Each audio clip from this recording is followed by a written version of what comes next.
বসিরহাটে আনকোরা রেখা বনাম অভিজ্ঞ হাজী নুরুল। রেখাকে সামনে রেখে বসিরহাট আসনে জয়ের ছবি স্পষ্ট করতে কখনো কসুর করছে না বিজেপি। এমনকি রেখাকে কখনো ফোন করছেন খোদ মোদি, কিন্তু সেই সব চেষ্টা খানিকটা হলেও ম্লান হলো হাজী নুরুলের সন্দেশখালীর প্রথম প্রচারে। সন্দেশখালীর অনেক প্রতিবাদী এদিন সামিল হলেন তৃণমূলের প্রচারে। বসিরহাটের তৃণমূলের হাজী নুরুল ইসলামের বিরুদ্ধে সন্দেশখালীর রেখা পাত্রকে দাঁড় করিয়ে খানিকটা চমকে বাজিমাত করতে চেয়েছিল বিজেপি। রেখার সমর্থনে প্রচারে গলা ফাটিয়েছেন বিরোধী দলনেতা শুভেন্দু অধিকারী।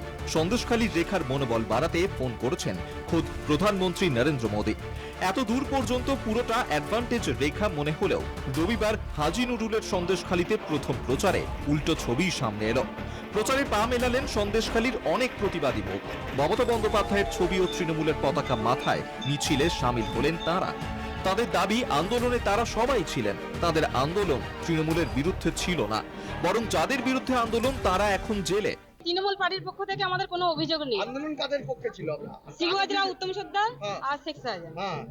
তারা তো এখন অত্যাচারের জন্য জেলে আছে। ঠিক আছে, আপনারা কি চাইছেন? আমরা শান্তি চাইছি, আমাদের শান্তিটুকুই আছে এখন, আমাদের কোনো অসুবিধা নেই। তৃণমূল পার্টির পক্ষ থেকে আমাদের কোনো সমস্যা নেই। একদম পুরো মিথ্যে, এই নারীর নির্যাতন, এই রেপ কেস, হ্যান ত্যান, আমরা এগুলো মেনে নিতে পারিনি। তারা আজকে নিজের ইয়েটাকে, নিজের জীবনটাকে বাজি রেখে এখন মন্ত্রী হতে চাইছে, কিন্তু মন্ত্রী হতে চাইছে নিজের ইজ্জতটাকে কি বেচে দিয়ে মন্ত্রী হতে চাইছে। সন্দেশখালীতে প্রচারের আগে তৃণমূল প্রার্থীর বাড়িতে রণকৌশল বৈঠক করেন তৃণমূলের শীর্ষ নেতৃত্ব। ব্লক নেতৃত্ব, কাউন্সিলর, বিধায়ক সবাই উপস্থিত ছিলেন এই বৈঠকে। উপস্থিত ছিলেন মন্ত্রী সুজিত বসু, সন্দেশখালীর বিধায়ক সুকুমার মাহাতো এবং বসিরহাটের প্রার্থী হাজী নুরুল ইসলাম।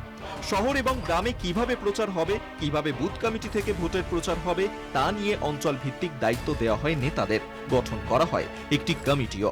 বিজেপি নীতির বিরুদ্ধে লড়াই আমাদের, সেই লড়াই আমরা বিশ্বাস বসিরহাট আমরা জিতবো, ভালো ভোটে জিতবো। আমরা সম্মিলিতভাবে একটা মিটিং করলাম, যাতে ওই ইলেকশনটা কীভাবে আমরা কী কার দায়িত্ব দিলে ভালো হয় একটা কমিটির মতো করলাম, এটা দেখায়। কতটা আশাবাদী? 100 ওই জেতার সম্বন্ধে আমার কোনো চিন্তা নেই। বনগাঁ লোকসভা কেন্দ্রের তৃণমূল কংগ্রেস প্রার্থী বিশ্বজিৎ দাসের ব্যানার ছেঁড়াকে কেন্দ্র করে উত্তেজনা ছড়ায় স্বরূপনগরে। গোবিন্দপুর অঞ্চলের বুনরাজপুর বাজার ও দত্তপাড়া বাজারে লাগানো হয় দুটি ব্যানার। বিজেপি আশ্রিত দুষ্কৃতীদের দিকে নিশানা তৃণমূলের, যদিও পুরো বিষয়টি অস্বীকার করেছে বিজেপি। তৃণমূলের গোষ্ঠীদ্বন্দ্বের জেরেই এই ঘটনা, দাবি বিজেপির। বসিরহাট থেকে ভক্তি দাস ও সঞ্চিত চক্রবর্তীর রিপোর্ট, কলকাতা টিভি।